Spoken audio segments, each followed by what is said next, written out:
सन्मान्य सदस्य नाना पटोले।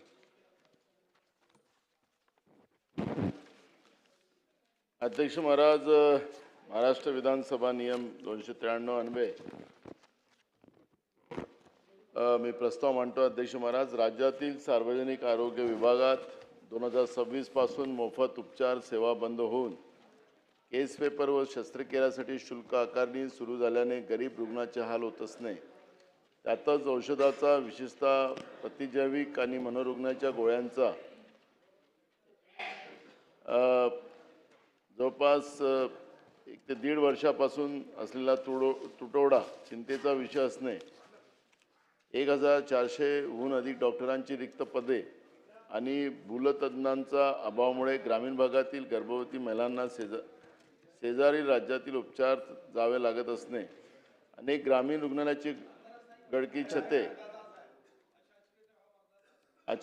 अस्वच्छता आणि फायर NOCचा अभाव यामुळे रुग्णाची सुरक्षा धोक्यात आली असणे, राज्यातील औषधी पुरवठ्यामध्ये होत असलेल्या अनियमितता, प्राथमिक आरोग्य केंद्रे, उपकेंद्रे याची झालेली बिकट परिस्थिती, काही ठराविक औषधांसाठी खरेदी होणे, 108 वरील रुग्णवाहिका वेळेवर उपलब्ध न होणे, पुण्यातील BJ वैद्यकीय महाविद्यालय, ससून रुग्णालय, नागपूर येथील शासकीय विद्यालय महाविद्यालय व रुग्णालय आणि मुंबईतील ग्रँड मेडिकल कॉलेज जे रुग्णालय या 3 शासकीय महाविद्यालयांना स्वायत्ततेचा दर्जा देण्याबाबत माननीय मुख्यमंत्री यांनी दिनांक 8 ऑगस्ट 2025 रोजी वैद्यकीय शिक्षण विभागाच्या सचिवांना दिलेल्या सूचना, या संदर्भात वैद्यकीय शिक्षण विभागाने अद्यापपर्यंत समितीची स्थापना न करणे, राज्यातील शासकीय वैद्यकीय महाविद्यालय शासनाच्या अखत्याखाली असून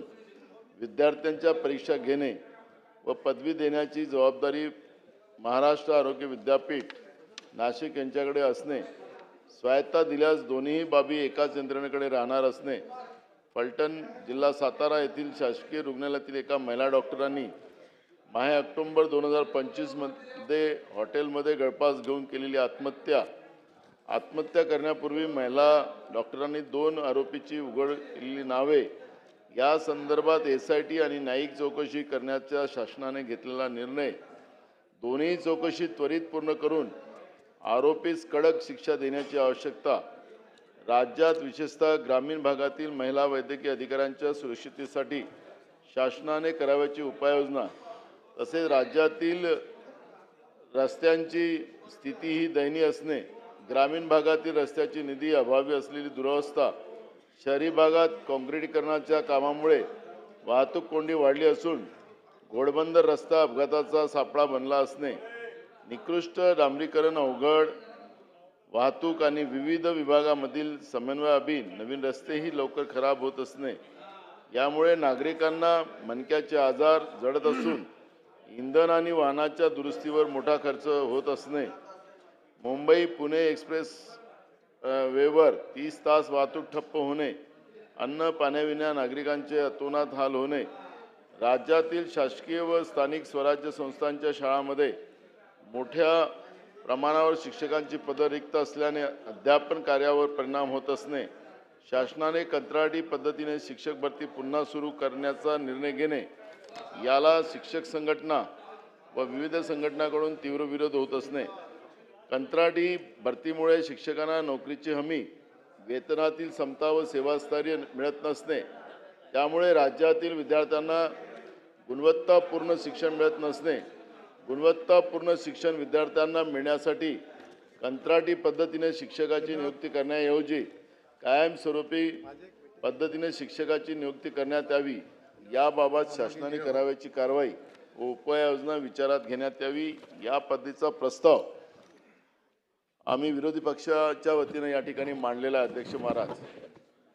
अध्यक्ष महाराज, खरं तर आता राज्यातली सार्वजनिक आरोग्य व्यवस्था आपण पाहिली तर हे स्वतः सलाईनवर आलेली आहे। अध्यक्ष महाराज, तिला ऑक्सिजनची गरज आहे। आज आरोग्याचं खऱ्या अर्थानं हा जनतेचा अधिकार महाराष्ट्रासारख्या प्रगत राज्याला आज या सरकारच्या चुकीच्या धोरणामुळे आज मोठ्या प्रमाणात सर्वसामान्याला साधा उपचार मिळत नाही अशी परिस्थिती आज राज्यामध्ये निर्माण झालेली आहे. राज्यातील सार्वजनिक आरोग्य विभागात 2026 पासून मोफत उपचार सेवा बंद होऊन केस पेपर व शस्त्रक्रियासाठी शुल्क आकारणी सुरू झाल्याने गरीब रुग्णाचे हाल होत आहे. अध्यक्ष महाराज, सरकारने एक नवीन धोरण आणलं आणि त्या धोरणामध्ये केस पेपर तयार करण्यासाठी त्याच्यावर शुल्क आकारणीचं काम सुरू केलं आणि त्याच्यातूनच अध्यक्ष महाराज मोठ्या प्रमाणात सर्वसामान्य लोकांना पैशाबिना आता शासकीय दवाखान्यातही उपचार मिळत नाही अशी परिस्थिती निर्माण झालेली आहे. अध्यक्ष महाराज, आपण पाहतोय की जे कॅन्सर असेल, हार्टचा आजार असेल, अनेक जघन्य आजार असतात, त्या आजारावर आपण राज्य सरकारच्या वतीनं त्या गरीब पेशंटला आर्थिक मदत करण्याचं काम आपल्या माध्यमातून केलं जात होतं सरकारकडून.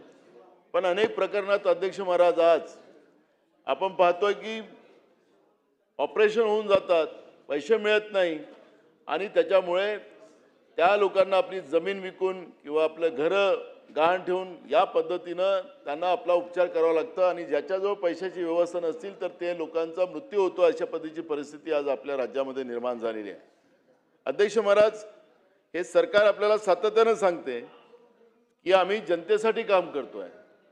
आरोग्याच्या व्यवस्थेमध्ये या सरकारचं संपूर्ण दुर्लक्ष या ठिकाणी निर्माण झालेलं आहे. अध्यक्ष महाराज, जिल्ह्या ठिकाणी आपण आता मेडिकल कॉलेज काढलेले आहे. आता हे मेडिकल कॉलेज आपण काढले जिल्ह्यामध्ये. अध्यक्ष महाराज, अनेक कॉलेजमध्ये व्यवस्थाच नाही. डीनची नेमणूक झाली पण लेक्चररची नेमणूक त्या ठिकाणी झाली नाही. अध्यक्ष महाराज, त्या ठिकाणी त्या नवीन MBBSच्या मुलांना जे काही त्यांना जे व्यवस्था पाहिजे त्या व्यवस्था सुद्धा त्या ठिकाणी नाही. अशी परिस्थिती आज त्या ठिकाणी निर्माण झालेली आहे. अध्यक्ष महाराज, आणि मग ही जी काही मुलं त्यांना या प्रॅक्टिकलची व्यवस्था नाही, शिक्षणाची व्यवस्था नाही आणि डिग्री घेऊन ती पोरं पास होऊन येतील तर अध्यक्ष महाराज त्या पोरांचं भविष्य खराब करण्याचं काम या सरकारच्या वतीनं सुरू झालंय का, हा प्रश्न या ठिकाणी निर्माण झालेला आहे. आणि अध्यक्ष महाराज, आपण पाहतोय की सामान्य कष्टकरी आणि गरीब जनतेचा आधारस्तंभ ही जी काही रुग्णालय होती ती आता जवळपास सर्व मोफत उपचार सेवा बंद करण्याचं काम या सरकारने केलेलं आहे.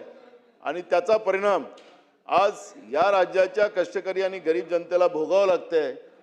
लोक सरळ जातात आणि आडवे होऊन बाहेर निघतात.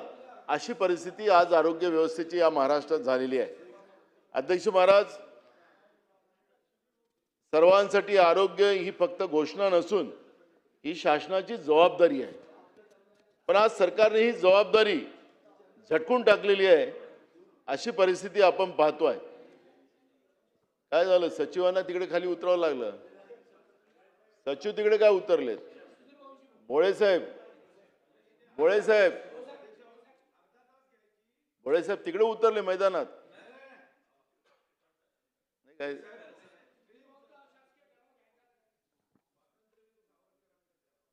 तुम्ही काही घेऊ शकता, तुम्हाला त्याच्यात काही आमचा विरोध नाही, पण भोळे साहेब तिकडे मैदानात उतरले हे आम्हाला आश्चर्य आहे. काय झालं की फडणवीस साहेबांनी आपले 2-3 PA इकडे आमदार केलेत. काही दिवस हेही पण PA होते त्यांच्याकडे.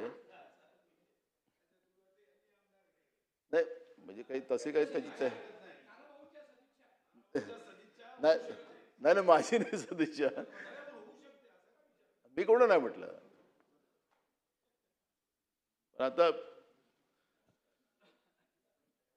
अध्यक्ष महाराज, आता मी आरोग्य व्यवस्थेच्या बद्दलचं या ठिकाणी बोलतोय. अध्यक्ष महाराज, काय आमचा प्रस्ताव आम्ही मांडायचा की आम्ही ऑनलाईन उभं राहायचं, त्यांना बोलू द्यायचं, काय काय काय निर्णय काय घेतला आपण? 1 तास लागेल. हा अध्यक्ष महाराज, आपण पाहिलं की मी मगाशी म्हणालो की आरोग्य व्यवस्थाच ही सलांवर निर्माण झालेली आहे. इथं सगळे बसलेले सत्ता पक्षाचे आमदार असतील, म्हणजे सुधीर भाऊ तर त्यांच्या मेडिकल कॉलेजचं सातत्याने विषय या विधानसभेत आणतातच चंद्रपूरच्या. म्हणजे जिल्हा रुग्णालय असतील, मेडिकल कॉलेज असतील, आता जिल्ह्यात इथे मेडिकल कॉलेज आपण निर्माण केलेलं आहे. पण अध्यक्ष महाराज, हे फक्त घोषणा आहे. ही सरकारची जबाबदारी आहे, सरकार समजून घेत नाही, त्याला झटकून टाकतंय. आणि अध्यक्ष महाराज, जवळपास डॉक्टरांची पदं जी खाली आहेत महाराष्ट्रामध्ये, ज्याचा उल्लेख मगाशी मी प्रस्तावात केला, हजारो पदं या महाराष्ट्रामध्ये डॉक्टरांची पदं खाली असताना आपण पाहतोय जवळपास 1400हून अधिक डॉक्टरची पदं या हॉस्पिटलमध्ये खाली आहेत असं आपल्याला पाहायला मिळतं. अध्यक्ष महाराज, केंद्र सरकार आणि राज्य सरकारच्या वतीनं मग एक्सरे मशीन असतील, विविध जे काही मशिनरीज असतात त्याची खरेदी डायरेक्ट केली जाते. अध्यक्ष महाराज, तुम्ही या दवाखान्यामध्ये पाहिलं, आपण या दवाखान्यामध्ये सिटी स्कॅन मशीन असतील, एक्सरे मशीन असतील, अशा काही टेक्निकल ज्या मशिनी असतील त्याचा टेक्निशियन राहतच नाही. आणि ह्या सगळ्या मशिनी धूळ खात असलेली पाहतोय. रुग्ण अगर समजा शासकीय दवाखान्यात गेला, शासकीय मेडिकल कॉलेजमध्ये गेला, तर अध्यक्ष महाराज त्याला ते डॉक्टरच लिहून देतात की सिटी स्कॅन तू बाहेर काढून आण. आणि त्या सिटी स्कॅनचं एक लिंक शासकीय दवाखान्याचे डॉक्टर आणि ते प्रायव्हेट सिटी स्कॅन असेल की एक्सरे मशीन असतील त्यांचा लिंक असते. आणि जवळपास 1700 की 2,500-3,000 रुपयाचं एक सिटी स्कॅन करण्याची त्या ठिकाणी होते आणि त्या गरीब रुग्णालयाकडे ते पैसे नसतात. आणि अशा पद्धतीची लूट त्या ठिकाणी सातत्याने होताना आपण पाहतो. अध्यक्ष महाराज, या ठिकाणी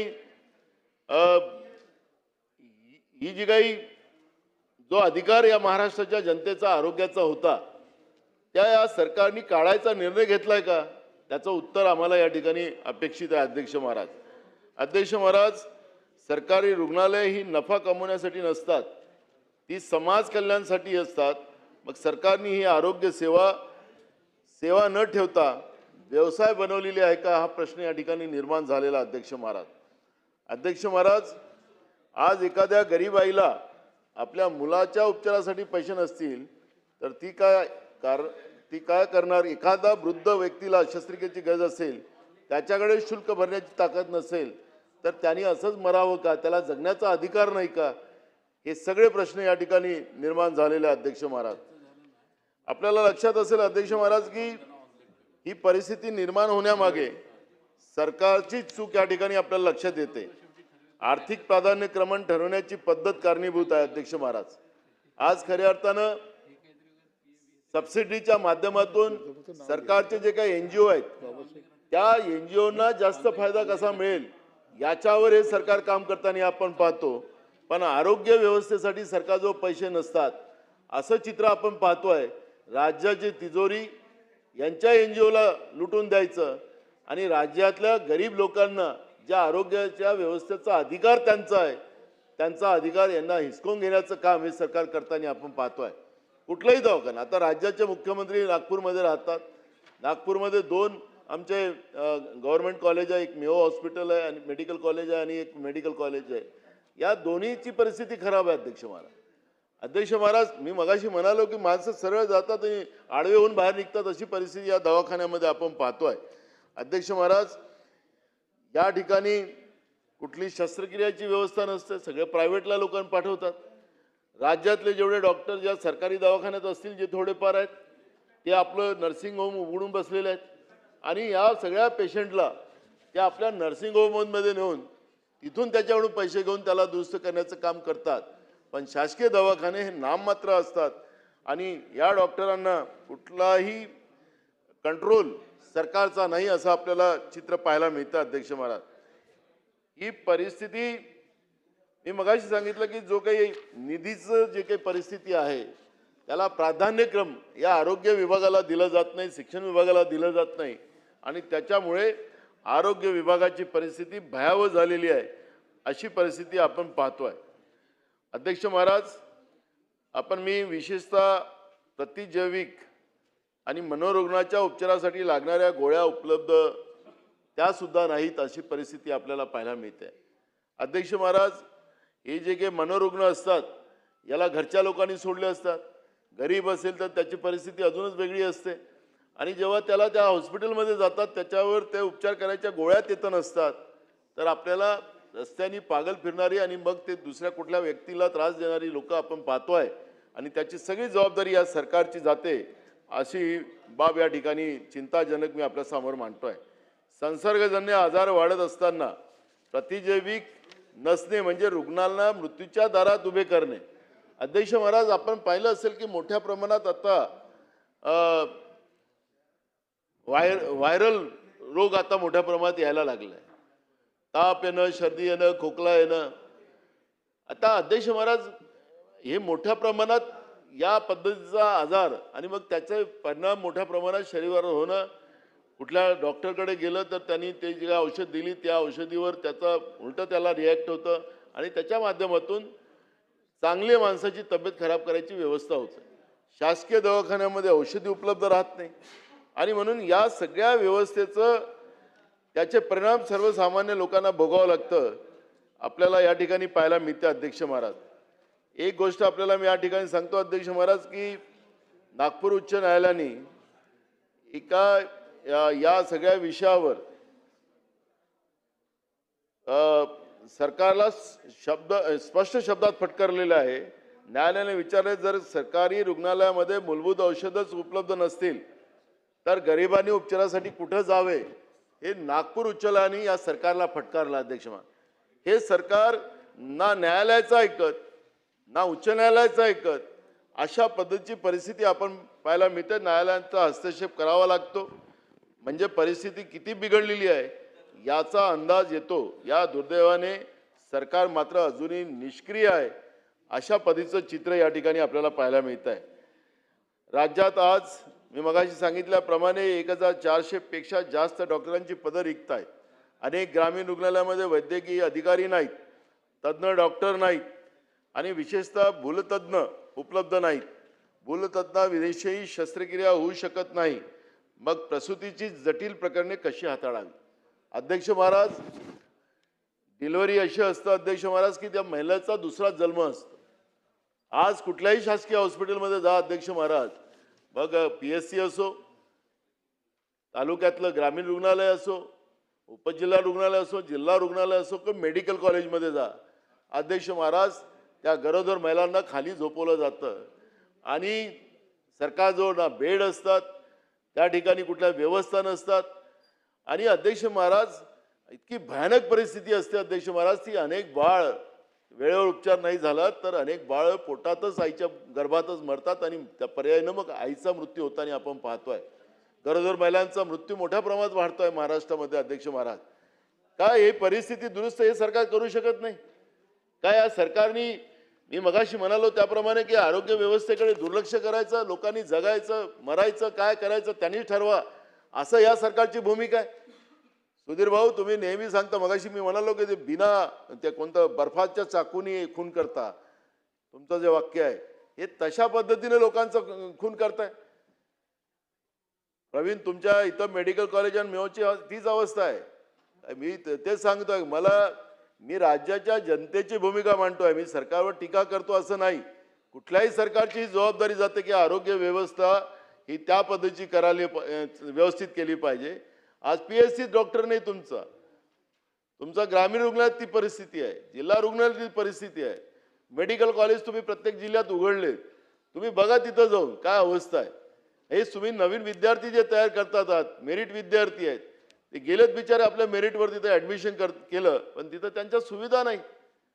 काय त्याला प्राधान्य देणार की नाही? आता उद्या बजेट आहे, उद्याच्या बजेटमध्ये सरकारने आरोग्य आणि शिक्षणावर पुन्हा दुर्लक्ष केलं तर सरकार हे यांनी सुप्रीम हायकोर्टाने तुम्हाला ताशेरे ओढले असतील, तुम्हाला फटकारले असेल, तरी तुम्हाला हायकोर्टाचं ऐकायचं नाही आणि तुमचे जे NGO आहेत त्यांनाच पैसे आम्हाला तिजोरीतून लुटून द्यायचे आहेत विविध योजनांसाठी, हेच तुम्ही ठरवलेलं आहे असं त्या ठिकाणी मान्य केलं जाणार आहे. अध्यक्ष महाराज, या ठिकाणी आपण डॉक्टर केव्हा उपलब्ध करून देणार, रेग्युलर डॉक्टर केव्हा उपलब्ध करून देणार? आपण कंत्राटी डॉक्टरांची नेमणूक करता. जे काही कंत्राटी लोक आहेत त्यांचं आंदोलन चालतंय. मग एएनएम असतील, डॉक्टर असतील, तिथला स्टाफ असेल, हे इथं आझाद मैदानावर बसले असतात अध्यक्ष महाराज, आणि दवाखान्यामध्ये सगळे बंद असतात. का तुम्ही रेग्युलर करणार होते या लोकांना, का रेग्युलर करत नाही? इतके वर्ष तुम्हाला सेवा दिली, त्यांनी काम केलं, कोरोनाच्या काळात त्यांनी काम केलं, त्यांना का रेग्युलर करत नाही? आणि मग ते आपल्या हक्कासाठी लढतात आणि तिथं दवाखान्यामध्ये उपचार करायसाठी कोणीच राहत नाही. तर सरकारने या पद्धतीचा एक निर्णय घेतला पाहिजे, ही भूमिका या ठिकाणी आहे. अध्यक्ष महाराज, मी मगाशी सांगितल्याप्रमाणे गर्भवती महिलांच्या अवस्था अत्यंत वेदनादायक आहेत. प्रसूतीच्या वेळी गुंतागुंत निर्माण झाली तर जवळच्या सरकारी रुग्णालयात सुविधा नाहीत.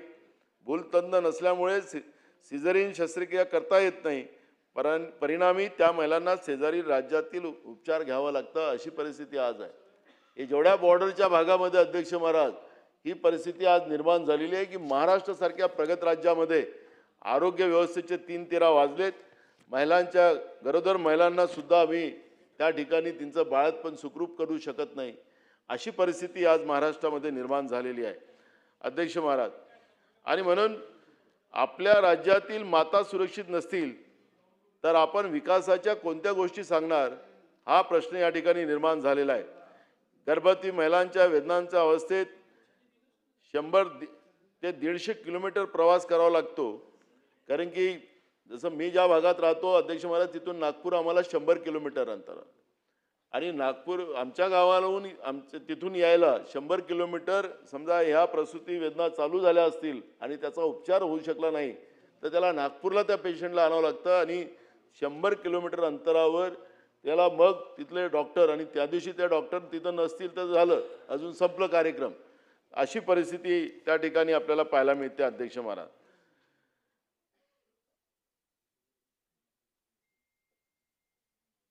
आपल्याला माझा स्पेसिफिक प्रश्न अध्यक्ष महाराज या ठिकाणी आहे की डॉक्टरांची भरती तर आपण केलीच पाहिजे, त्याला सरळ सेवेच्या माध्यमातून त्यांना सेवेमध्ये समावेश केलं पाहिजे. ही कॉन्ट्रॅक्टी पद्धती आपण बंद केली पाहिजे. भूलतज्ञाची विशेष भरती मोहीम ते राबवून तातडीनं आपण भूलतज्ञाची नेमणूक केली पाहिजे. सगळे टेक्निशियन त्या ठिकाणी, मग आपल्याकडे एक्सरेचे असतील किंवा सिटी स्कॅनचे असतील, या सगळ्या याच्यातले ते तज्ज्ञ टेक्निशियन त्या ठिकाणी आपण नेमले पाहिजेत. एका बाजूला सरकार उपचारासाठी शुल्क आकारते, दुसऱ्या बाजूला औषधे उपलब्ध नाहीत. अध्यक्ष महाराज, जेव्हा काही प्रश्न विचारला तर सरकार म्हणतं की सगळ्या आमच्या मेडिकल म्हणजे या PSC आहेत, ग्रामीण रुग्णालय, तिथं औषधी आहे. सरकार औषधी आहे म्हणतात, पण तिथं औषधी नसतात, आणि त्याच्यामुळे या औषधी नेमका जातात कुठं? काही ठिकाणी औषधी येतात पण त्याला त्यांची एक्सपायरी डेट त्याची लागलेली असते, एक्सपायरी डेट संपलेल्या असतात. अशा औषधी देतात आणि त्या औषधी घेतल्यानंतर रुग्णांना उलटा त्रास त्या ठिकाणी आपल्याला पाहायला मिळतो. अध्यक्ष महाराज, आज आपण पाहिलं की ही परिस्थिती बदलली नाही तर माताही सुरक्षित नाही, आणि बालमृत्यूचं प्रमाण मोठ्या प्रमाणात वाढण्याचा धोका या ठिकाणी निर्माण झालेला आहे. आणि याची सगळी नैतिक आणि राजकीय जबाबदारी सरकारवरच जाणार, अशी परिस्थिती आज या ठिकाणी निर्माण झालेली आहे. अध्यक्ष महाराज, या सरकारने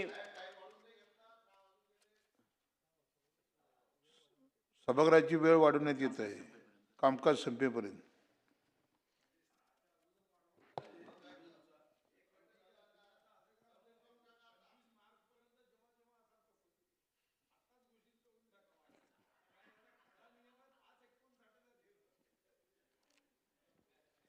अध्यक्ष महाराज, सरकारने कायदाच केला पाहिजे आणि कायदा करण्याची गरज आहे आता सरकारला, पण ते अधिकार आहेत. पण जो आम्हाला आरोग्याचा अधिकार आहे, पण मातांसाठी सुरक्षित प्रसूती ही हमी सरकारने जाहीर केली पाहिजे, कारण की फार वाईट परिस्थिती आहे. आणि त्याच्यामुळे मला असं वाटतं की आपण जे प्रोत्साहन भत्ता देतो ते प्रोत्साहन भत्ता त्याला देतो आणि त्याच्या आधारावर हे करतात, पण या सुरक्षिततेची हमी या ठिकाणी सरकारने दिली पाहिजे. अध्यक्ष महाराज, अजून दुसरा एक महत्त्वाचा प्रश्न की कुपोषित बालकांचे प्रमाण वाढत चालले. एकीकडे आपण मोठ्या प्रमाणात गरोदर महिलांवर पैसे खर्च करतो, सुदृढ बाळ जन्माला यावं, माता सुरक्षित राहावी हा उद्देश असतो.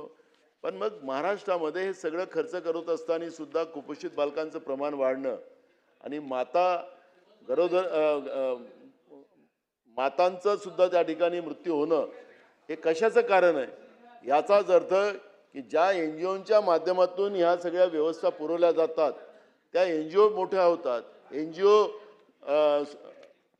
सुदृढ होतात आणि त्या गरीब महिलांना सकसार न मिळाल्यामुळे तिचं बाल पण कुपोषित होतं आणि ती महिला पण दगावते असं चित्र आपण पाहतोय. याबद्दलची परिस्थिती सरकारने सांगितली पाहिजे.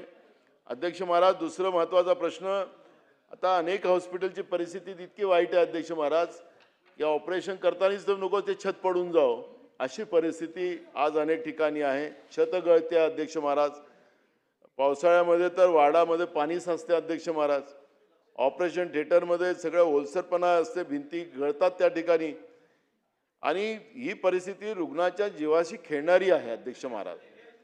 संसर्गजन्य आजार वाढण्यास यामुळे खतपाणी मिळतंय आणि म्हणून या सगळ्या इमारती आपण चांगल्या कधी करणार, त्याच्यासाठी काय निधी उपलब्ध करून देणार, उद्याच्या बजेटमध्ये त्या पद्धतीची काय व्यवस्था सरकार करणार, ही सुद्धा भूमिका या ठिकाणी मी मांडतो अध्यक्ष महाराज. अस्वच्छता तर अनेक म्हणजे खऱ्या अर्थानं दवाखान्यामध्ये गेलं अध्यक्ष महाराज की त्याचा एक वेगळाच वास आपल्याला पाहायला मिळतो. म्हणजे आपण दवाखाने प्रायव्हेट दवाखान्यापेक्षाही सुंदर ठेवू शकतो. जेवढा पैसा आपण खर्च करतो त्याचा उपयोग खऱ्या अर्थानं त्या ठिकाणी झाला तर आपल्याला प्रायव्हेट दवाखान्यापेक्षा सुद्धा आपले दवाखाने चांगले राहू शकतात.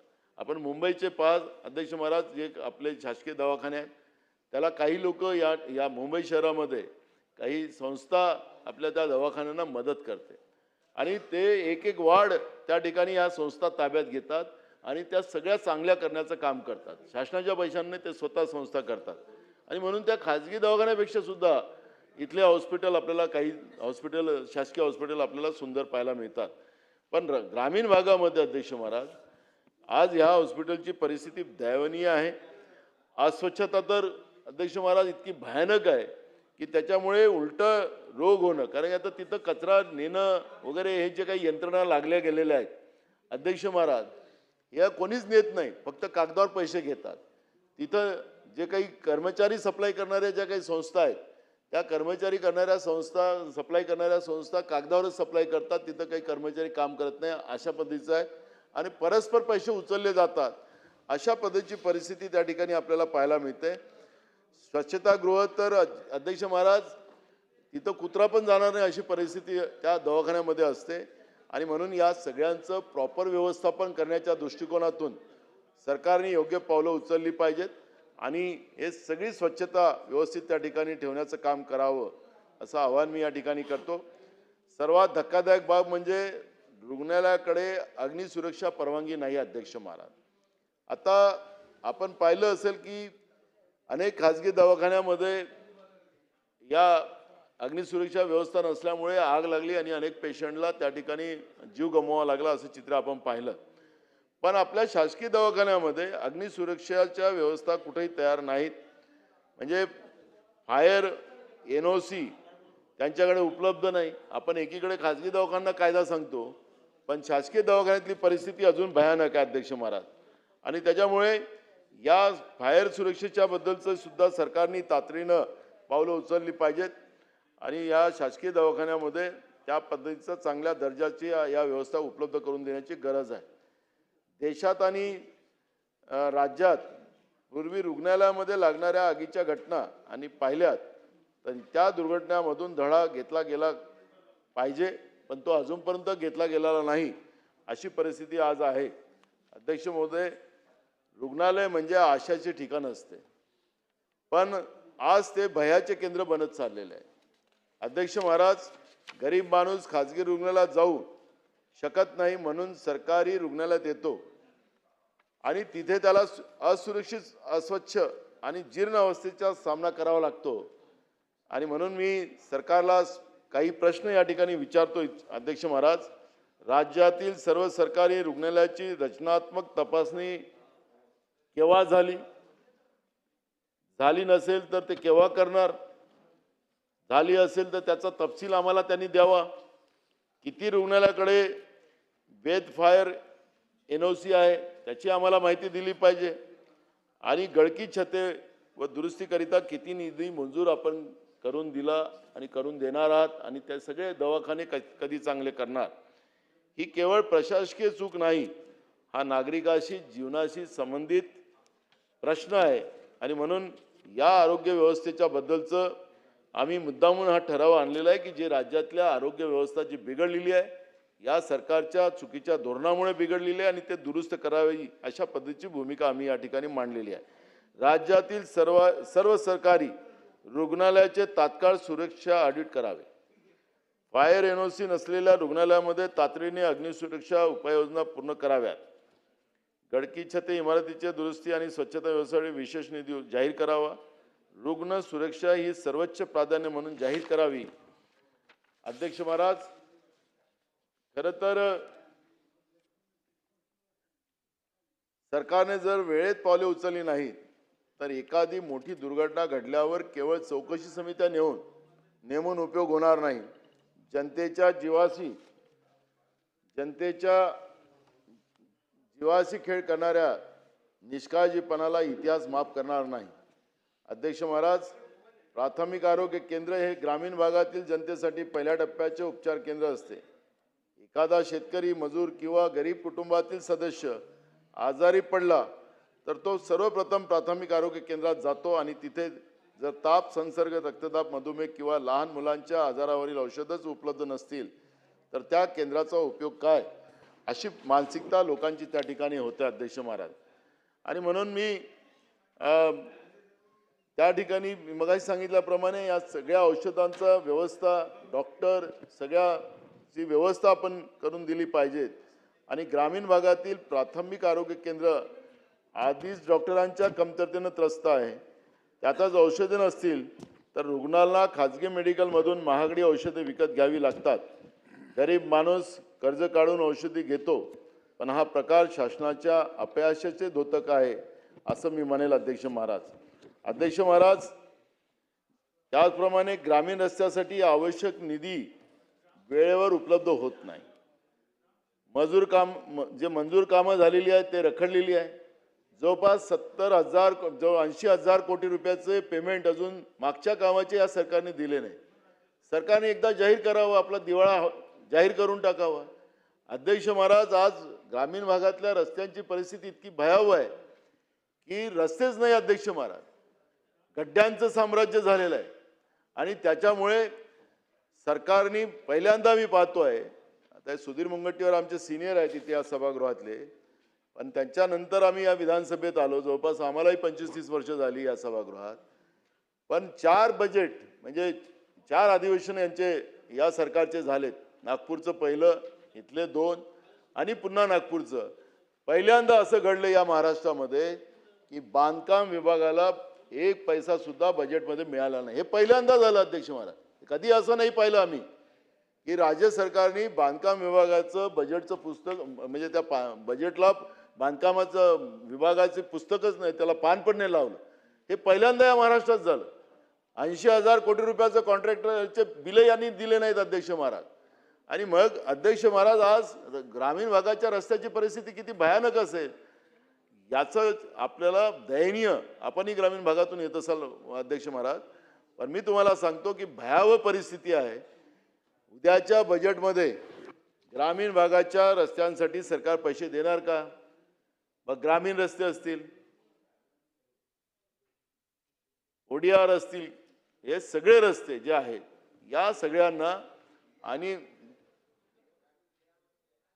बिहार असतील, सगळ्या रस्त्यांना पैसे देऊन या महाराष्ट्रातली सगळी रस्ते चांगली व्हावी ही संकल्पना आणि या प्रस्तावाच्या माध्यमातून मुद्दामून आम्ही हा विषय या ठिकाणी मांडलेला. अध्यक्ष महाराज, याच्यामुळे आपल्याला लक्षात असेल की अनेक लोकांना मणक्याचा त्रास झाला. अनेक लोक आता सगळे सरकारच आधार निर्माण करून देत आहे, लोकांचं आयुष्य कमी करायला निघालेलं आहे. अध्यक्ष महाराज, सरकार मोठ्या मोठ्या महामार्गाचं उद्घाटन करतात आहे, समृद्धी मार्गाचा गवगाव होतोय, आता शक्ती मार्गाचा चालूच आहे. अध्यक्ष महाराज, त्याचा विरोध तो लोक करतातच आहे. सरकार त्या रस्त्यावर पैसे खर्च करत आहे. यामध्ये अध्यक्ष महाराज, सरकारने मोठ्या प्रमाणात निधी दिली, पण ह्यामध्ये ज्या सत्ता पक्षाचे आमदार आहेत त्यांनाच दिली. पण अध्यक्ष महाराज, त्याही आमच्या रस्त्यामध्ये, कारण की हे बँकेचं कर्ज आहे, हे राज्याच्या बजेटमधलं नाही आहे. आणि या सगळ्या याच्यामध्ये अनेक भागामध्ये रस्ते खोदून ठेवलेले आहेत. ठेकेदारांनी काम सोडून चालले गेले की आमचा पैसाच दिलेला नाही. अशा पद्धतीची परिस्थिती त्या आमच्या रस्त्याची आहे. आणि आता तर तुम्ही त्याच्यासाठी एक नवीन अधिकारी आणून बसला, ब्रिजेश दीक्षित नावाचा. ब्रिजेश दीक्षित नावाचा अधिकारी हा सुधीर मुनगंटीवारांना जास्त पाठ आहे. ब्रिजेश दीक्षित ते आपलं मेट्रोमॅन, आता ते रस्त्या आणि बांधकामासाठी इकडे आणून बसलं. त्यांच्यासाठी वेगळी व्यवस्था केलेली आहे. आमच्या मतदारसंघामध्ये एक समाज कल्याणचं वसतिगृह मंजूर झालं आणि त्याला काय झालं की त्यांनी असा निर्णय केला की या सरकारने की राज्यातले जेवढे काही बांधकाम असतील हे सगळेच्या सगळे बांधकाम हे ब्रिजेश दीक्षित त्याचं टेंडर काढेल. काय असेल ब्रिजेश दीक्षितच म्हणू, आता ते मेट्रोमॅन ते आपलं नागपूरला मालक आहे तो, त्यांनी काढला टेंडर. आता मला वाटलं कॉम्पिटिशन होणार, टेंडर बिलो जाणार. टेंडर बिलो गेले नाही सुधीर भाऊ, 5% अभाव गेलं. तर नाशिकच्या माणसाला आमच्याकडे काम दिलं. कॉन्ट्रॅक्टर मी त्या अधिकाऱ्याला विचारलं आमच्या की बाबा हे काय झालं. म्हणलं साहेब 5% अभाव झालं. आपण नॉर्म्स ठरवले आहेत. गडकरी साहेबांचं कौतुकच केलं पाहिजे की त्यांनी टेंडर ते त्याचं असतं ते बिलो 10%, 15% बिलो होतात. हे या सरकारमध्ये तर उलटं केलं. आपणही आता काही स्पर्धात्मक जेव्हा टेंडर काढतो त्याच्यामध्ये बिलोच गेले पाहिजेत. अभाव कसं जाऊ शकेल, पण याच्यामध्ये अभाव केलं. ब्रिजेश देशमुख सारखा विद्वान माणसाला आणलं, त्यांच्याकडे हे आमचे कामं दिलीत. आणि मला तर कळत नाही की काय पोचतात तुम्ही लोक. हे अधिकारी पहिलेच तुमच्या तिजोरीत पैसे नाहीत आणि त्याला अभाव देण्यासाठी तुम्ही लोकांनी असे माणसं नेमत असाल तर मला तर काही कळतच नाही की सरकारचा वाटा आहे का त्याच्यात, सरकारचा हिस्सा आहे का, सरकारची पार्टनरशिप आहे का. मग एकीकडे हॉस्पिटलला पैसे नाहीत तुमच्याजवळ, छतं गळतात आहेत, लोक जीव मुठीत घेऊन तिथं आहेत, डॉक्टर आहेत तिथं जीव मुठीत घेऊन. तुमच्याजवळ औषधीसाठी पैसे नाहीत लोकांसाठी आणि तुम्ही ब्रिजेश दीक्षित सारख्या महामानवाला आणून त्या ठिकाणी तुम्ही सरकारची तिजोरी लुटताय. रेल्वेतून आणला त्या माणसाचा काय संबंध या बांधकामाशी. आणि म्हणून आणि कॅगचा त्याच्यावर विरोधात आहे.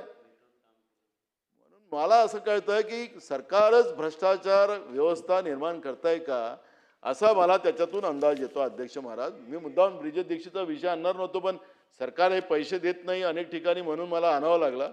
आणि म्हणून मी आपल्याला या निमित्तानं सांगतो अध्यक्ष महाराज की अशा व्यवस्था निर्माण करून सरकार जनतेच्या कामाचे पैसे जीएसटीने या सरकारच्या तिजोरीत आलेले आहेत, ते पैसेच लुटायची व्यवस्था ब्रिजेश दीक्षित सारख्या लोकांच्या हातून करताय का, हा प्रश्न या ठिकाणी निर्माण झालेला आहे. आणि भ्रष्टाचार झाला म्हणून मंत्रालयामध्ये भ्रष्टाचार चालते तर कोणाला पकडलं, तर आमचा विचार आदिवासी जो मंत्री आहे त्याच्या कार्यालयातला कारकुनाला पकडलं, दीक्षितला नाही पकडलं. हे नरहरी झिरवळच्या ऑफिस मधला म्हणजे आदिवासी मंत्री आहे म्हणून त्याला काळा काटा त्याचा. आम्ही भ्रष्टाचाराला समर्थन करताय ना ब्रिजेश दीक्षित, सरकार करताय ना. नाही मी पकडला त्याचा. बोला भाषा बोला. तुमचं सावरकर साहेब तुमचा प्रस्ताव पण आणताय सुधीर भाऊ. सावरकर साहेब तुमचा मी धन्यवादच करतो, तुम्ही मला अजून संधी दिली. खरं तर या एकाच मंत्रालयात भ्रष्टाचार चाललेला असं नाही आहे. भ्रष्टाचाराची पराकाष्ठा ओलांडली तुमच्या सरकारने. प्रत्येक विभागात आहे, प्रत्येक विभागात आहे. इथं दलाल फिरतात मंत्रालयामध्ये. आम्ही पूर्ण रिपोर्टच देऊन टाकतो तुम्हाला. सावरकर साहेब सुधीर भाऊ जवळ पण आहे, ते बोलत नाही का अनेक ठिकाणी, पण त्यांच्याजवळही आहे. पण मी तुम्हाला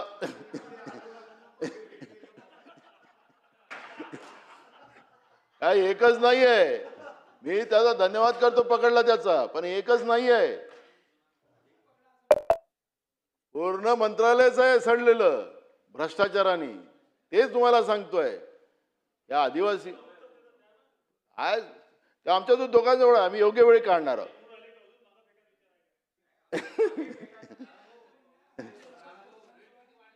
आणि रेट तर तुम्हाला माहित असेल सावरकर साहेब, रेट आता तुम्ही रेटला काही आता तुम्ही हेच करू नका, मर्यादा नाही राहिलेली आहे. रेटला रेक मारलेला आहे तुम्ही, म्हणून संधी देऊच नको जाऊ आम्हाला. भाषा तुम्ही आता आम्ही कसं आहे, आम्ही सुधीर भाऊ वगैरे आम्ही त्यांच्या त्या आखाड्यातले लोक, आम्हाला मधात कोणी बोलला की मग आम्हाला खूप मोठी संधी मिळतं.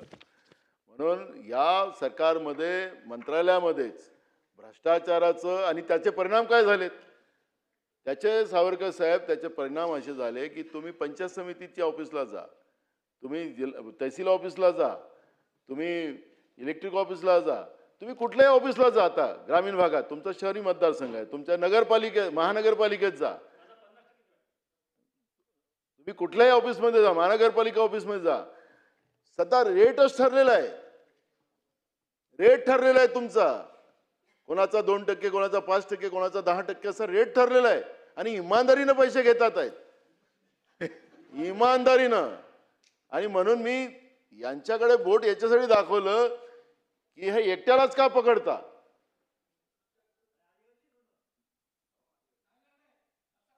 हा,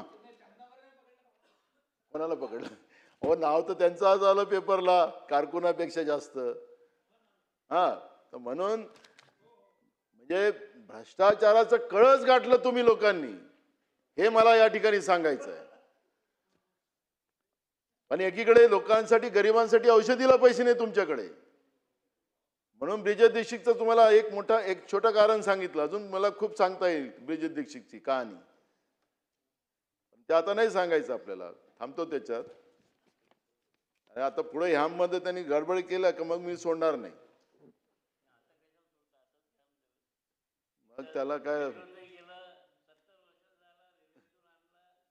किती वय आहे त्याचं आता?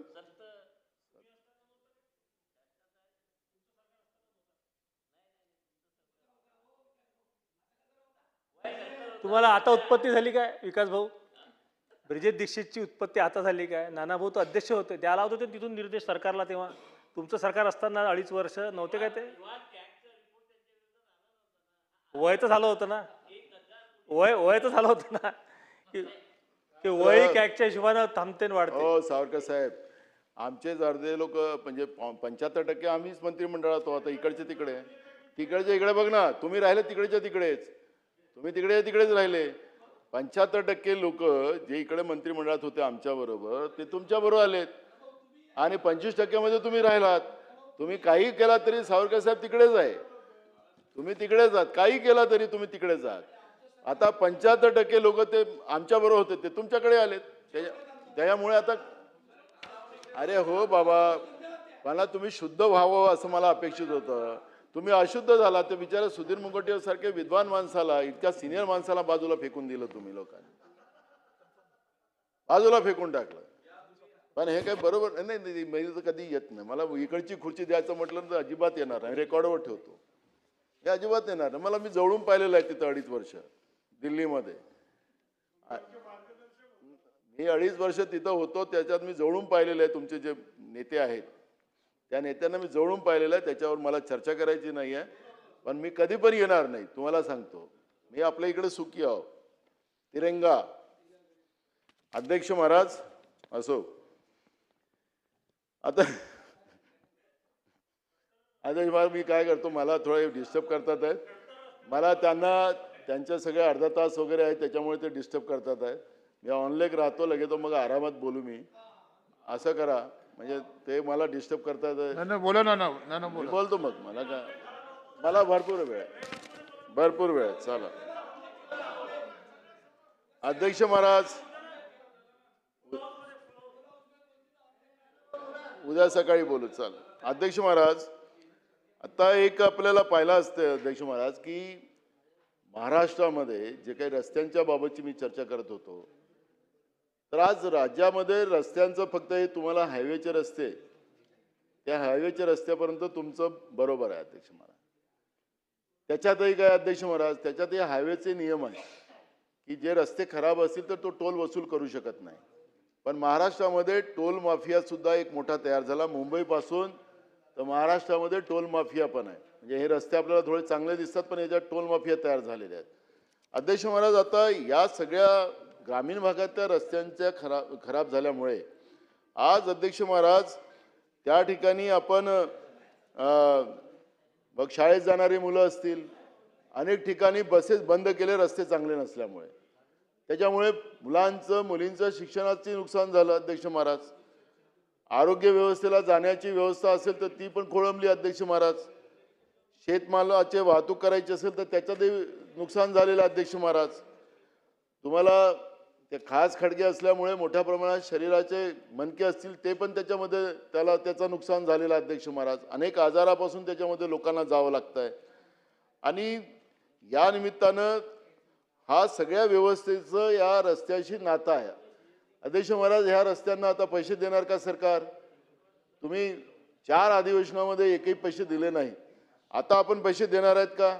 हा एक प्रश्न या ठिकाणी निर्माण झालेला आहे. यामुळे अध्यक्ष महाराज या खराब रस्त्यामुळे शेतमाल बाजारात वेळेवर पोहोचत नाही. त्याच्यामुळे शेतकऱ्यांचं सरळ नुकसान त्या ठिकाणी होते. रुग्णांचं सुद्धा तीच परिस्थिती अध्यक्ष महाराज. आणि म्हणून एक गोष्ट अजून लक्षात ठेवली पाहिजे अध्यक्ष महाराज, की काही रस्ते कागदावर केले जातात आणि त्याच्यामुळे काही रस्ते तर निकृष्ट दर्जाचे केले जातात. कारण की कमिशन आणि भ्रष्टाचाराचं जे या उच्चांक या सरकारने जो गाठलेला आहे त्याच्यामुळे सगळे पैसे कमिशनमध्ये द्यावं लागतं, भ्रष्टाचारामध्ये द्यावं लागतं. आणि रस्त्याची जी आपली त्याचा दर्जा आहे तो आता खालवलेला आहे अध्यक्ष महाराज. 2 महिन्यात 3 महिन्यात रस्ते खराब होतात अशी परिस्थिती आपण पाहतोय. त्यामुळे या सगळ्या व्यवस्थेवर त्याला एक कालमर्यादा ठरवली पाहिजे अध्यक्ष महाराज. तांत्रिक सर्वेक्षण करून हे निकृष्ट जे रस्ते बनवले जातात त्यांना आपण चांगलं करण्याच्या दृष्टिकोनातून सरकारने त्याचं ऑडिट कसं करेल आणि त्या पद्धतीचं चांगल्या दर्जाचे रस्ते आपल्याला कसे कायम ठेवले जातील या पद्धतीची व्यवस्था त्या ठिकाणी निर्माण केली पाहिजे अध्यक्ष महाराज. अध्यक्ष महाराज, या ठिकाणी मगाशीच वैद्यकीय शिक्षणाच्या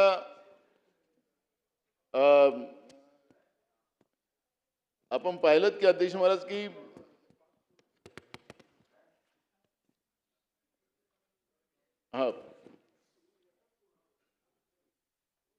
8 ऑगस्ट 2025 रोजी वैद्यकीय शिक्षण विभागाच्या सचिवांना स्पष्ट सूचना दिल्या होत्या की पुण्यातील बीजे गव्हर्नमेंट मेडिकल कॉलेज, ससून रुग्णालय ज्याला म्हणतात, नागपूर येथील गव्हर्नमेंट मेडिकल कॉलेज आणि मुंबईतील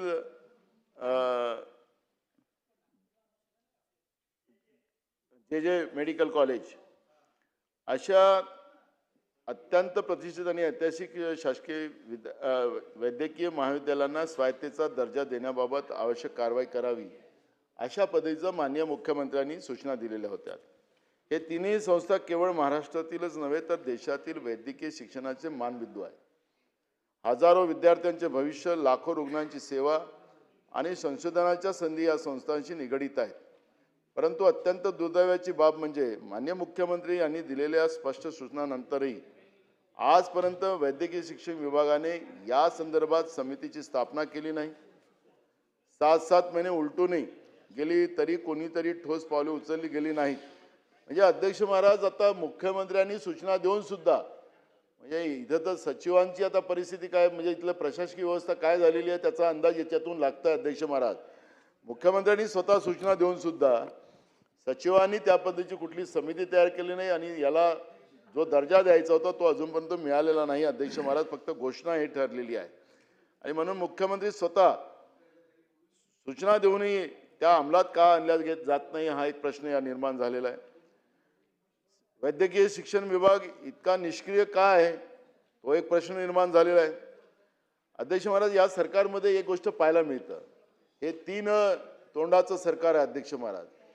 याच्यामध्ये शिक्षण विभाग, जे प्राथमिक शिक्षण विभाग आहे, एकनाथ शिंदे शिवसेनेकडे, ते भाजपचे लोक त्याच्या अंगावर येतात. तो म्हणतो की मला पैसेच मिळाले नाही तर मी काय करू. राष्ट्रवादी पार्टीकडे तर त्याच्यातही हीच परिस्थिती अध्यक्ष महाराज. या सरकारच्या आपसातल्या भांडणामुळे मुख्यमंत्र्यांनी दिलेल्या सूचनेचंही पालन होत नाही. आखरी या सरकारमध्ये नेमकं चाललं काय? एकमेकाचे हेवे दावे, एकमेकाला ओढणं पण या सगळ्या यांचं काय व्हायचं त्यांनी होऊ द्या, यांना काय सुख भोगायचं लालटच्या गाडीचं एअर कंडिशनमध्ये भोगा, पण याचे परिणाम जनतेने का भोगावेत, जनतेचा काय दोष, हे सगळे प्रश्न या ठिकाणी निर्माण झालेले अध्यक्ष महाराज. आणि म्हणून मी या ठिकाणी मुख्यमंत्र्यांनी सूचना देऊनही याचं पालन न होणं, या 3 महत्त्वाच्या वैद्यकीय संस्थांना स्वायत्ता देण्याबाबत सरकारची खरी भूमिका काय आहे ते माननीय मुख्यमंत्र्यांनी उत्तरात त्यांनी सांगावं, ही या ठिकाणी मी प्रामुख्याने मांडतोय. स्वायत्ताचा दर्जा मिळाल्यास या महाविद्यालयाला शैक्षणिक, प्रशासकीय व संशोधनाच्या बाबतीत अधिक स्वातंत्र्य मिळेल. आधुनिक वैद्यकीय संशोधन, नवीन अभ्यासक्रम आणि आंतरराष्ट्रीय स्तरावरील सहकार्य यासाठी मोठ्या संधी निर्माण होतील. त्यामुळे राज्यातील वैद्यकीय शिक्षणाची गुणवत्ता मोठ्या प्रमाणात वाढू शकते, असा अंदाज या स्वायत्ता मिळाल्यानंतर आहे. परंतु दुर्दैवाने आज सरकारच्या निर्णयक्षमतेच्या अभावामुळे ही प्रक्रिया पूर्णपणे ठप्प झालेली दिसते. मुख्यमंत्री सूचना देतात पण विभाग त्याची अंमलबजावणी करत नाही. ही प्रशासनातील गंभीर विसंगती या ठिकाणी लक्षात येते अध्यक्ष महाराज. आणि म्हणून मी या ठिकाणी ठामपणे आपली भूमिका मांडतो अध्यक्ष महाराज. तात्काळ समिती स्थापना करावी, समितीला निश्चित कालमर्यादा द्यावी आणि या 3ही वैद्यकीय महाविद्यालयांना स्वायत्तेचा दर्जा देण्याबाबत स्पष्ट धोरण जाहीर करावे, ही भूमिका या ठिकाणी मी अध्यक्ष महाराज मांडतो आहे. अध्यक्ष महाराज, राज्यातील सर्व शासकीय वैद्यकीय महाविद्यालये शासनाच्या अखात्याखाली चालवली जातात, परंतु विद्यार्थ्यांच्या परीक्षा घेणे, मूल्यमापन करणे आणि पदवी प्रदान करणे ही जबाबदारी सध्या Maharashtra university of health science या स्वतंत्र विद्यापीठाकडे आहे. अध्यक्ष महाराज, यामुळे शिक्षण देणारी संस्था आणि परीक्षा घेणारी संस्था हे वेगळी असल्याने एक प्रकारची शैक्षणिक पारदर्शकता आणि नियंत्रणाची व्यवस्था अस्तित्वात नाही, अशी परिस्थिती आज या ठिकाणी आहे अध्यक्ष महाराज. परंतु जर पुण्यातील BJ गव्हर्नमेंट मेडिकल कॉलेज, नागपूरमधील गव्हर्नमेंट मेडिकल कॉलेज आणि JJ हॉस्पिटल या 3ही कॉलेजला अगर स्वायत्ता मिळाली तर यांना शिक्षण देणे, परीक्षा घेणे आणि पदवी देणे या 3ही गोष्टी एकाच यंत्रणेकडे राहण्याची शक्यता निर्माण होणार. आणि अध्यक्ष महाराज, या गोष्टीवर आमचा भर आहे. आणि अध्यक्ष महाराज, ही परिस्थिती शैक्षणिक दृष्टीने अत्यंत संवेदनशील आहे, कारण अशा वेळी मूल्यमापनाची पारदर्शकता, उत्तरपत्रिकेचे निष्पक्ष परीक्षण आणि विद्यार्थ्याबाबतचा समान निकष राखले जाणे याबाबत प्रश्न निर्माण होऊ शकतात. अध्यक्ष महाराज, म्हणून सरकारने स्वायत्तेचा निर्णय घेताना काही मूलभूत प्रश्नाची उत्तरे देणे आवश्यक आहे. अध्यक्ष महाराज, स्वायत्ता दिल्यानंतर परीक्षा प्रणालीची पारदर्शकता कशी सुनिश्चित केली जाणार? शिक्षण देणारी आणि परीक्षा देणारी संस्था एकाच असल्यास स्वतंत्र नियंत्रण यंत्रणा कोणती असेल? विद्यार्थ्यांच्या गुणवत्तेचे आणि मूल्यमापनाचे निष्पक्षपणे संरक्षण कसे केले जाणार?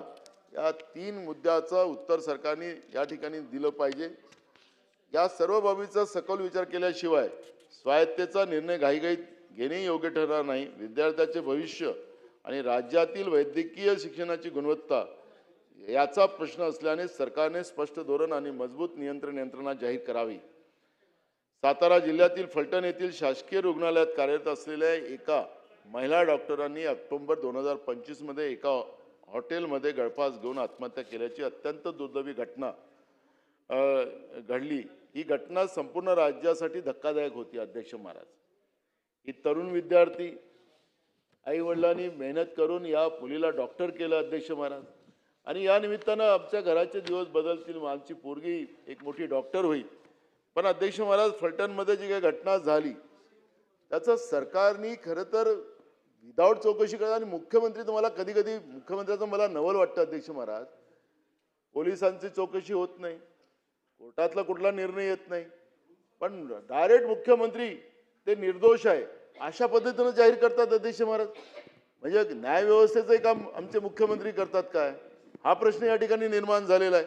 अध्यक्ष महाराज, त्यावेळेस या घटना जेव्हा झाली, ही निरपराध डॉक्टर, तरुण डॉक्टर, त्या ठिकाणी ज्या महिला डॉक्टरचा मृत्यू झाला त्यामध्ये त्यांच्या आईवडिलांनी, तिच्या आईवडिलांनी सांगितलं की माझ्या मुलीची आत्महत्या नाही, ही हत्या आहे. अशा पद्धतीच्या मुलीच्या आईनी वडिलांनी पोलिसांमध्ये तक्रार दाखल केली, पण तिची तक्रार घेतली गेली नाही अध्यक्ष मला. काय हे राज्य आता कायद्याचं राहिलं नाही. हे कायदा फक्त हे राज्य आपल्या लोकांना वाचवण्यासाठी, कायद्याला मोडून टाकण्यासाठी झालेलं आहे. त्याच्यामध्ये सत्ता पक्षाचे काही लोक इन्व्हॉल्व आहेत, अशा पद्धतीचा त्याच्या आईवडिलाचा आरोप होता. पण मुख्यमंत्र्यांनी सांगितलं की याच्यामध्ये कोणाचा दोष नाही आहे, त्या मुलींनीच गळफास लावून टाकलेली आहे. न्यायव्यवस्था काहीतरी आहे की नाही अध्यक्ष महाराज? म्हणजे कोण आरोपी आहे की नाही आहे हे ठरवायचा अधिकार मुख्यमंत्र्याला कसं होऊ शकतो अध्यक्ष महाराज? आणि म्हणून त्या महिला डॉक्टरच्या आईवडिलांनी जी तक्रार केलेली त्याची चौकशी झाली पाहिजे आणि त्या चौकशीच्या अंतर्गत जे कोणी दोषी असतील, ते सत्ता पक्षाचे असो किंवा कोणाचे असो, त्यांनी जर डायरेक्ट त्यांच्या एका मोठ्या पदाधिकाऱ्याचं नाव घेतलं होतं, एका लोकप्रतिनिधीचं नाव त्याच्यामध्ये घेतलेलं होतं अध्यक्ष महाराज. आणि म्हणून मी आपल्याला या निमित्तानं मी सांगेल की या प्रकरणामध्ये पुन्हा चौकशी व्हावी आणि अशा घटना महाराष्ट्रामध्ये होऊ नये. एक महिला डॉक्टर या राज्यामध्ये असुरक्षित असेल तर या राज्यामध्ये हे महिलाचं सुरक्षा करणारे हे राज्य आहे असं आम्ही सांगतो आहे. सावित्रीबाई फुल्यांचा महाराष्ट्र आहे.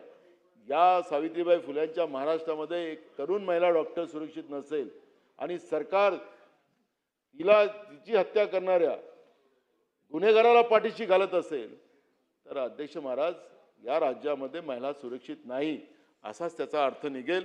आणि म्हणून सरकारने तातडीनं या सगळ्या गोष्टीची पुन्हा चौकशी करून या अत्यंत गंभीर अशा या बाबीकडे लक्ष घालून याची चौकशी करावी आणि त्या महिला डॉक्टरच्या आईवडिलांनी जे काही आरोप केलेले होते त्या आरोपाचं निष्कर्ष आणि त्या जे कोणी गुन्हेगार असतील त्याच्यावर कारवाई केली पाहिजे, ही भूमिका या ठिकाणी मी मांडतो अध्यक्ष महाराज.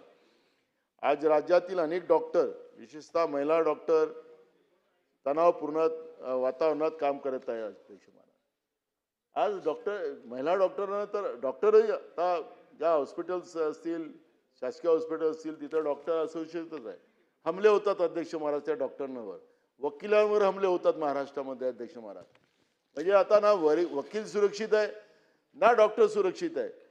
त्याला सरकार सांगते की आम्ही कायदे करतो, पत्रकारांसाठी कायदे करतो, पत्रकारांनाही मारतात या राज्यामध्ये. म्हणजे या राज्यात चाललं काय नेमकं अध्यक्ष महाराज?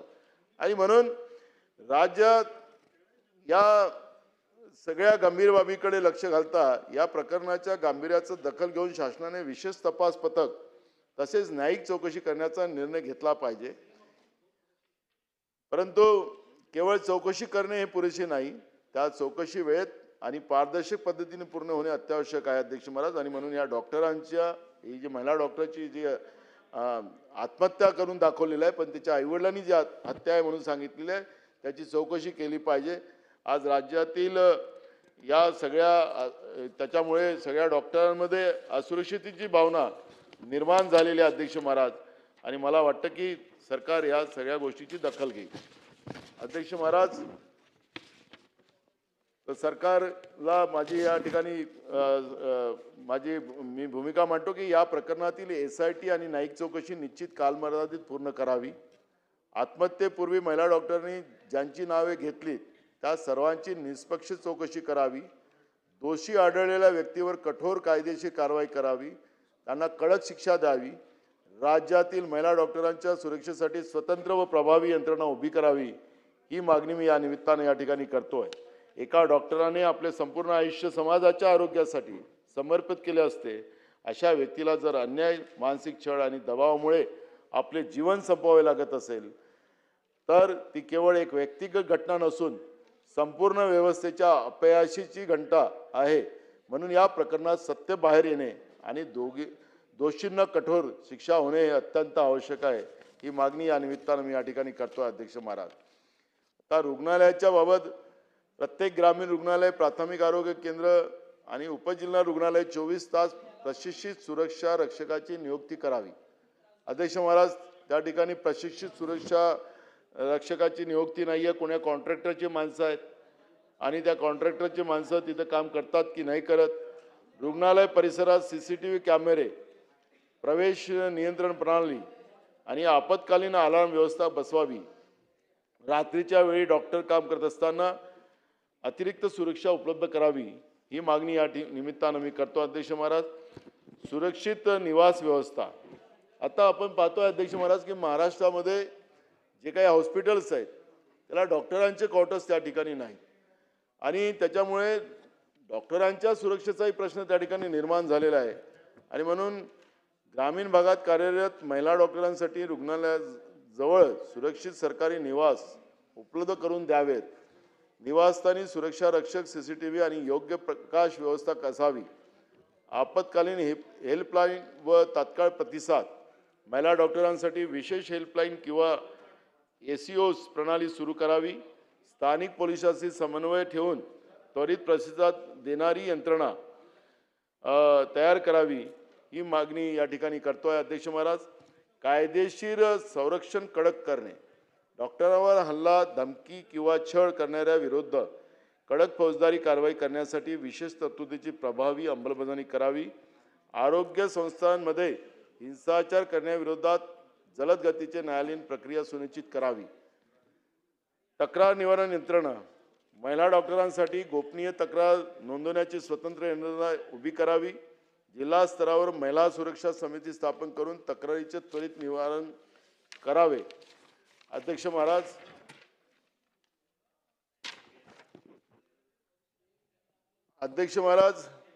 राज्यातील सर्व शासकीय वैद्यकीय महाविद्यालय